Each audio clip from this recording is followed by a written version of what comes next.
ఇంట్లో ఏమో బట్టలు పెట్టి మొక్కేసినాము. గుంతకాటికైతే భోజనం అంతా ఎత్తుకొని వచ్చి మా తాతకైతే గట్టిగా మొక్కేస్తున్నాను. ఉగాది రోజైతే ఈ చెరువులో అయితే ఫుల్ పండగగా ఉంటుంది. సమాధుల దగ్గరంతా పచ్చగా కలకల్లాడుతూ ఉంటుంది. చూడ్డానికైతే అంత బాగా ఉంటుంది. మేము మొక్కేసరికి 10-11 అయితే అయిపోయింది. ఎండ ఒక పక్క, గాలి అయితే ఇంకో సైడు. ఈ సాంబ్రాన్ గడ్డలు అయితే గాలికే ఆటోమేటిక్గా మండుకునేస్తా ఉన్నాయి. సంవత్సరం మొత్తంలో ఇక్కడ తిరిగి చూస్తారో లేదో కానీ ఉగాది పండుగ రోజు మాత్రం పూజలు అయితే బాగా జరుగుతాయి. 3 ఏండ్లుగా అనుకుని నేను కూడా ఈ సంవత్సరం అయితే బాగా మొక్కున్నాను. అదేంటో రావాలని అనుకున్నా కూడా కుదరలేదు. వాళ్ళ చుట్టాల దగ్గర అయితే వాళ్ళు మొక్కేస్తున్నారు.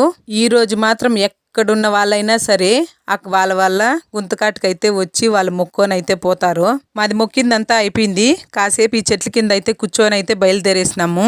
ఇవన్నీ మా చుట్టాల వాళ్ళవే. మా తాత, మా అవ్వ వాళ్ళ అమ్మ నాన్న అందరివి.